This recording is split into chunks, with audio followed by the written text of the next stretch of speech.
চীনের দক্ষিণ পশ্চিমাঞ্চলে অবস্থিত একটি জাতীয় মহাসড়কের ওপর নির্মিত হংকি সেতু উদ্বোধনের কয়েক মাসের মধ্যে আংশিকভাবে ধসে পড়েছে। কর্তৃপক্ষ জানিয়েছে, পাহাড়ের ঢাল ও রাস্তায় ফাটল দেখা যাওয়ায় সোমবার বিকেলে ৭৫৮ মিটার দীর্ঘ সেতুটি যান চলাচলের জন্য বন্ধ ঘোষণা করা হয়।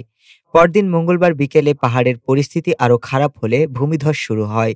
এতে সেতুর অ্যাপ্রোচ অংশ ও সংলগ্ন রাস্তা সম্পূর্ণ ধসে পড়ে। তবে এ ঘটনায় কোনো হতাহতের খবর পাওয়া যায়নি।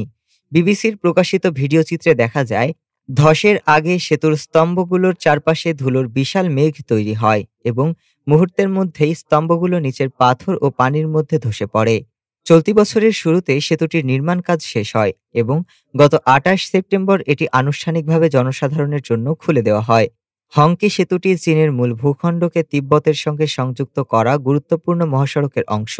সেতুর কাছেই দাদু নদীর গিরি সংকটে সুয়াংজিয়াংকু জলবিদ্যুৎ কেন্দ্র ও বাঁধ নির্মাণাধীন রয়েছে। প্রায় ১ দশক ধরে নির্মাণাধীন এই বাঁধটি সম্পূর্ণ হলে সেটি বিশ্বের সর্বোচ্চ বাঁধ হিসেবে পরিচিতি পাবে বলে ধারণা করা হচ্ছে। চীনের পরিবহন ও অবকাঠামো বিভাগ ইতিমধ্যেই ধসের কারণ অনুসন্ধানে বিশেষজ্ঞ দল পাঠিয়েছে।